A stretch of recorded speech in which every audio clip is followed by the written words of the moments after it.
Hello, my name is Eric Martinez, and my documentary is going to be on a local business and business owner here in Fresno, and the business is called Fantastic Sweets. So, on the right here is the business owner that I have been corresponding with for the past few weeks, Seth Van.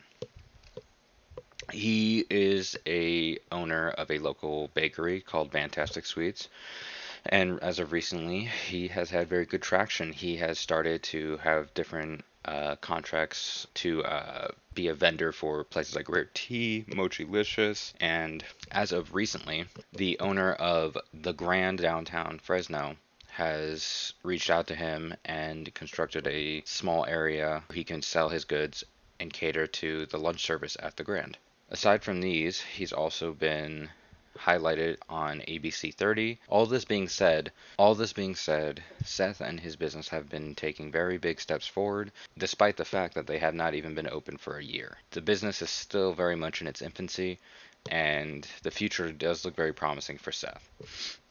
However, as many business owners can tell you, it is not easy starting your own business. Like we've seen in this class, there are seminars, TED Talks, and there's countless books discussing how to be an entrepreneur and these people's journeys. I think getting advice from someone such as Seth, who works every day of the week from 6 to 4 a.m. to 10 p.m. at night, going everywhere he needs to be for farmers markets, for catering, and fundraising. For, as of recently, he had to go to Valley Children's Hospital and was doing a fundraiser for the establishment. In this piece, Seth and I have discussed what would be covered in this, and he wants to very much highlight the struggles and difficult times that he had to go through when starting his own business. It is a lot more than just taking a financial risk. It takes a lot more than just going to apply for a loan from a bank. There's a lot of mental issues that come with it, such as stress and anxiety, trouble sleeping, which can lead to issues physically. You can be very exhausted, sluggish, and sleep deprivation does not help somebody who is already stressed. So the main question is, what does it really take for someone to start their own business? Very big emphasis on really, because in many of these things they tell you it's going to be hard and you got to push through it. But what did they do to push through it? And Seth wants to highlight these things that help him keep a positive mindset when things are hard. Another subtopic we want to discuss is his heritage and his family history that drive him. So, what drives Seth to push forward through these rough times as a small business owner is not just the support he's had from his friends and family, but it's also his heritage and his family history that I don't want to discuss too much, and I would like to save that aspect for the film. But there is some cultural drive that Seth would like to cover in this, because not many people, including myself, knew about this until I sat down and had a conversation with him. Which, after this conversation, led me to want to create the documentary. So, what is the big picture? So, it is not just to give credit where credit is due to somebody who is a Central Valley resident, but it's also to once again get some real advice from somebody who's in this infancy stage of their business. I feel that his insight and willingness to discuss very personal and difficult times since he has pursued this endeavor would be a very nice foundation for other local aspiring entrepreneurs to take that leap and see if they feel that they are ready to go out and tackle the market. Talent would be Seth himself, obviously. Customers that are regulars that have been attending and usually go to all of his spots when he is going to farmers markets in River Park, in Old Town Clovis, and even in the night market at Harlan Ranch. Family and friends, because they are a very big part to why he is able to produce the amount of goods he's producing.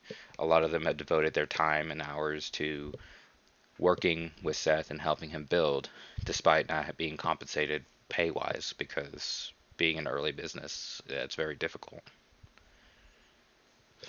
Talking to his business partners, so the establishments that have contracts with him to sell his goods and in their business, and as well as the catering organization that has reached out and asked to sample Seth's products, as well as the large catering organization that has reached out to Seth recently to request a tasting of his foods to see if they can put it on their catering options. Still reaching out, I would like to see if Seth's partner would like to discuss this topic, and I would like to see their perspective on what this may have done to Seth from an outside perspective, not just from Seth himself, but seeing from another set of eyes how it affected him. So the budget here, the goal is to remain under $26,000. And with this table of expenses I anticipated, where I'm sure we can cut some costs, this stands at $26,200. Equipment I'm looking to rent from online rental companies, as they are more reasonable to rent from rather than local smaller rental companies. So this project, I don't only plan to tell Seth's story, but I would like to dabble in the area of creating a small advertisement to highlight his food, because his food, they put a lot of work into it and it looks a lot like art to me.